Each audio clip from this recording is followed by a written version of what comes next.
And of course, to mitigate the shortage and to save the country the embarrassment, for emergency purposes, we have rented some 70 megawatt diesel-powered units, and we are currently, I should have commissioned on the 5th of May, a 90 megawatt diesel-powered station, and that machine, it's dual purpose. It can use diesel, but also use coal bed methane gas that we are doing some exploration at this point in time.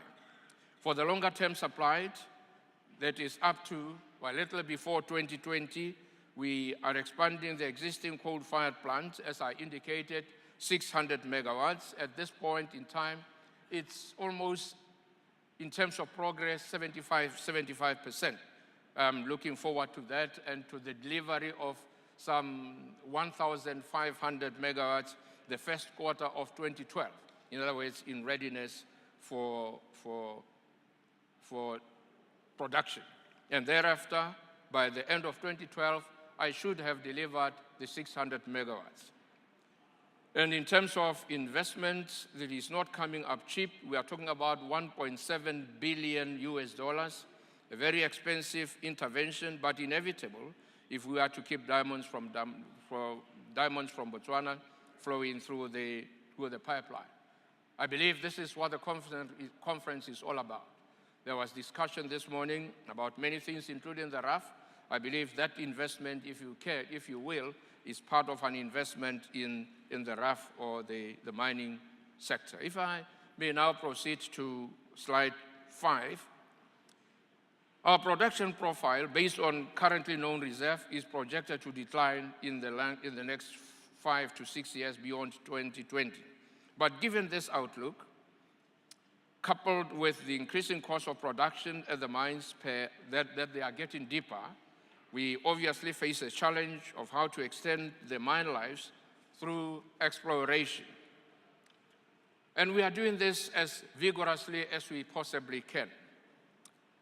With respect to my next slide, Botswana has 6 main kimberlite provinces or clusters around Orapa, one of the oldest, and then the Lerala mine, or otherwise known as the Martins Drift cluster, and then Hopejwane, Kokong, Tsabong. Of these, only Kokong and Tsabong are still to produce an economic deposit. Of course, the Tsabong one is covered in deep sands, but it is interesting, as some new pipes have been discovered. They were discovered a few years ago, even though the area has previously been explored. This continued discovery of new pipes, of course, gives us hope that even though they may not necessarily be diamondiferous or diamond bearing, they give us hope and encouragement to continue the search for new diamond deposits. During 2010, some 434, I shouldn't say some, I actually issued some 434 prospecting licenses. In other words, 31% issued the prospecting licenses out of 1,369 prospecting licenses. The 31% was for diamonds.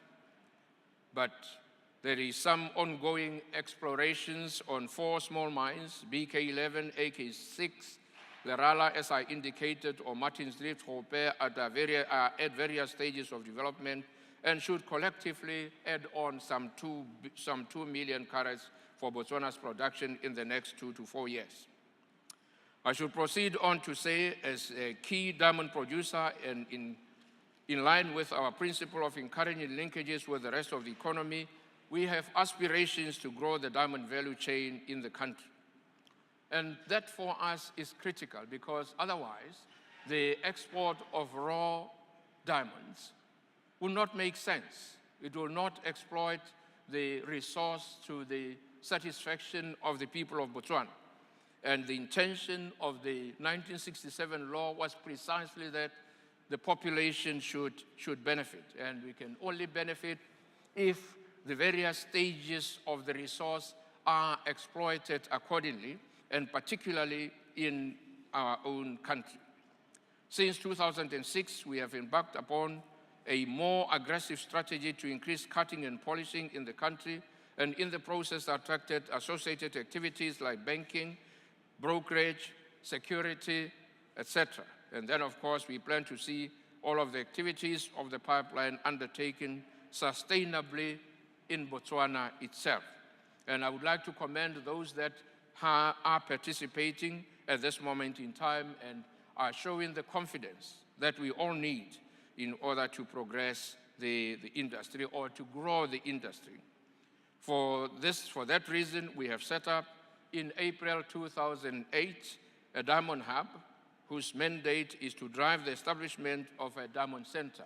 And most of you will have met or have seen a Mr. Jacob Tamage. Some call him Jacob Tamaje, but he is Tamage, and he's our man, and he's sitting in the front row here next to His Excellency, the Ambassador. The hub is doing what it is doing by creating an environment that will facilitate growing downstream industry as well as the required support services for the entire value chain.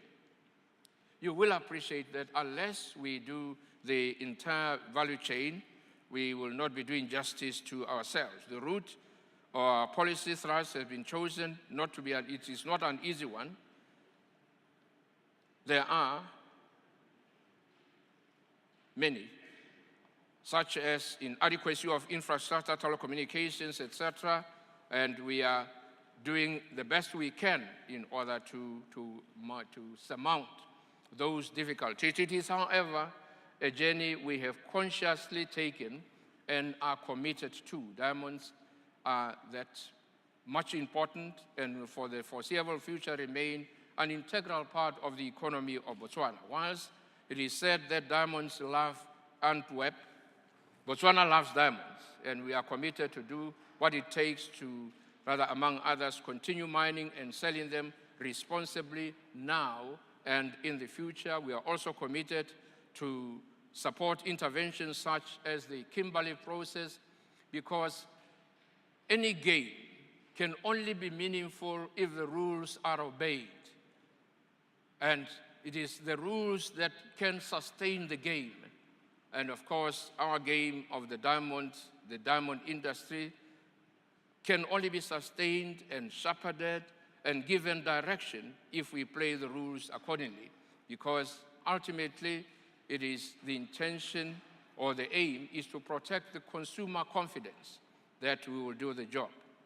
I am aware that quite a number of distinguished participants at this conference will be looking forward to our observations with respect to the sales agreement that we are currently negotiating with DBS. I can assure everyone that even from what I have said in terms of the balance between a return to a partner in development or any participant in development, that they have to enjoy some return. But the balance is that the people of Botswana must be able to gain out of the various stages of the value chain.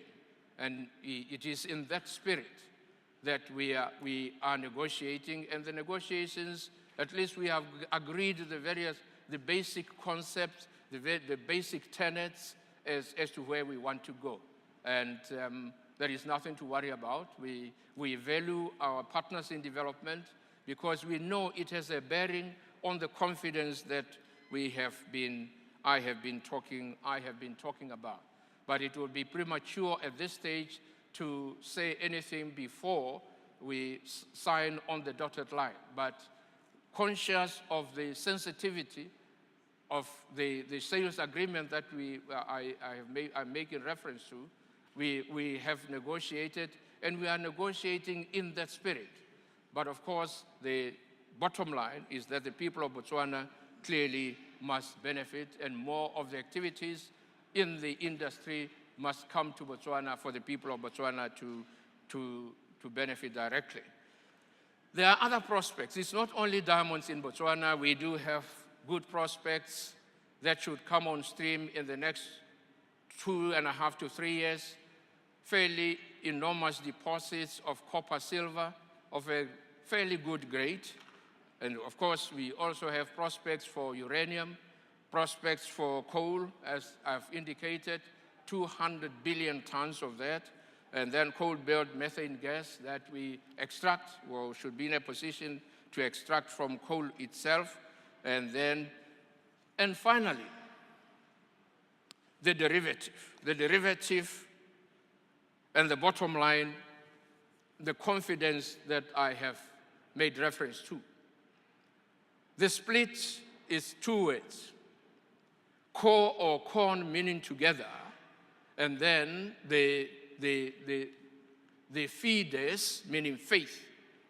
I believe our industry, in terms of the intrinsic value of the product or the goods, is built on that confidence. Having both or all of the participants having confidence. So the word is about faith together, literally, or mutual faith or mutual confidence. That's where you derive the word confidence, and of course that you, by extrapolation, trust in the industry, and the sensitivity of it all is what Botswana is all about. We are doing everything that we possibly can in order to keep the ship of the diamond afloat. I thank you and good afternoon.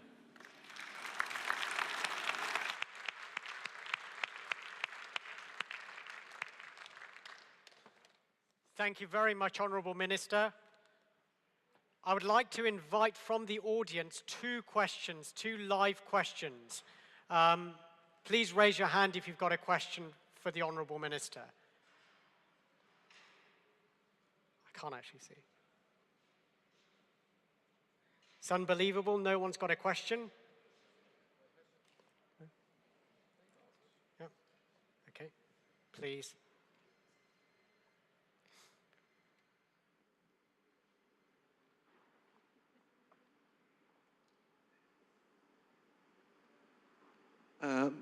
Minister, I'm a journalist, a Russian journalist. I work for news agency RAF in Polish. I'd like to ask you a question.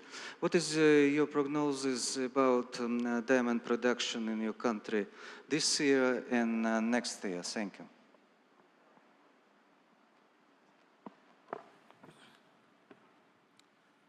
Well, if I can do any meaningful prognosis, evidently the peak that I think we reached was 33 million carats.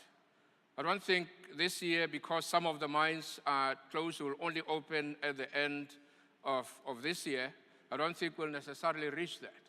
But as I said, other smaller mines, without saying what the quantum of production is likely to be, in general terms, I can say it is good. I have indicated small mines that we are going to open, and thanks to technology, we can do the re-mining in terms of the waste.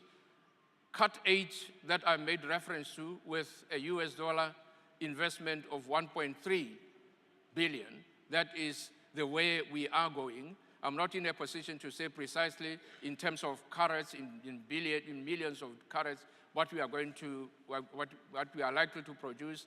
What I can say is that in terms of exploration, in terms of known potential production, that we are confident that we should be able to produce enough, not necessarily to go around for everybody in the room, but to make a significant contribution to the total quantum of the diamond production globally.